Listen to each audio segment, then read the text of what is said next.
बच्चों good morning.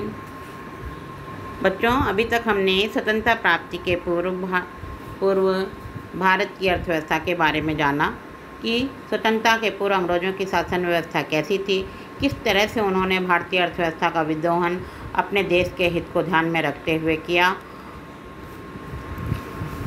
किंतु जब 1947 को भारत स्वतंत्र हुआ तो भारत में एक नए युग का सूत्रपात हुआ और 1950 में जब भारत का संविधान लागू हुआ तो भारत में बहुत सारी योजनाएं, बहुत सारी से परिवर्तन हुए, नियम कानून का परिवर्तन हुआ।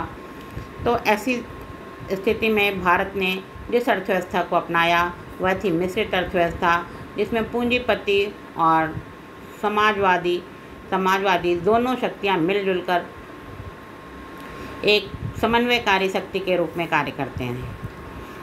और बच्चों भारत ने 1950 में ही योजना आयोग की स्थापना हुई, जो कि 5 वर्षीय योजनाएं बनाता है और इस तरह के उद्देश्य निर्धारित करता है जिनको कि 5 वर्षों में पूरा किया जा सके।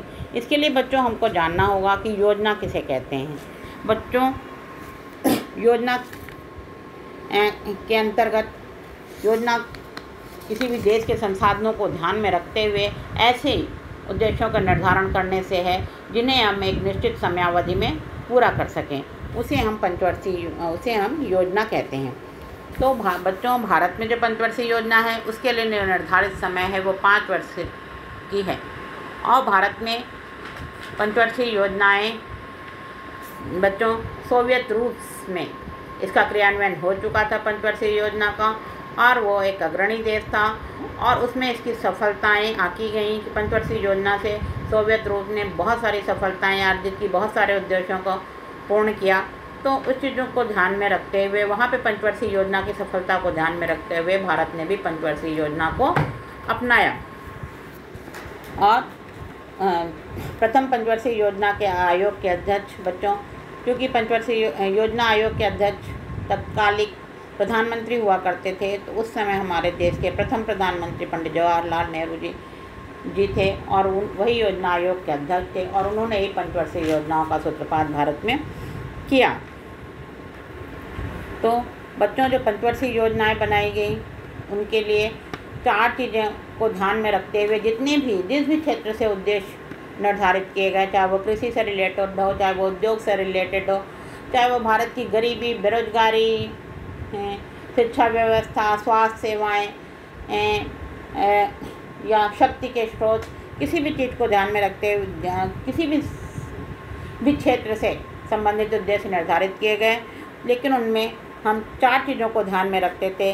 पहला समृद्धि, आधुनिकीकरण, आत्मनिर्भरता और समानता। कि जो भी क्षेत्र में हम उद्देश्य निर्धारित कर रहे हैं उसमें समृद्धि हो, वर्तमान में जो उत्पादन क्षमता है उससे हम आगे बढ़ें और उस क्षेत्र में हम नवीन तकनीक का प्रयोग करें जिससे कि उत्पादन हमारा अच्छा हो और ज़्यादा उत्पादन हो सके।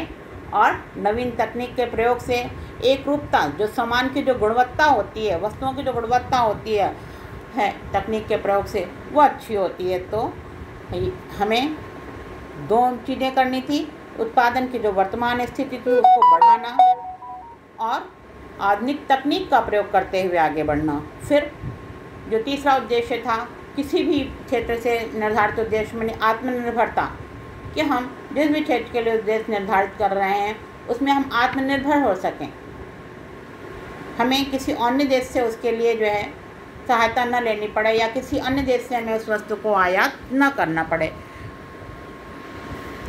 और समानता, यानी कि समाज में समानता की स्थिति हो, उन क्षेत्रों को पहले ध्यान में रखा जाए जो अत्यधिक पिछड़े हुए हैं, जिससे कि वो भी विकास के पथ पर आगे आ सकें। तो 4 चीज़ें कौन कौन सी हुई बच्चों? समृद्धि, आधुनिकीकरण, आत्मनिर्भरता और समानता। इन 4 चीज़ों को ध्यान में रख करके पंचवर्षीय योजनाओं में उद्देश्यों का निर्धारण किया जाता था।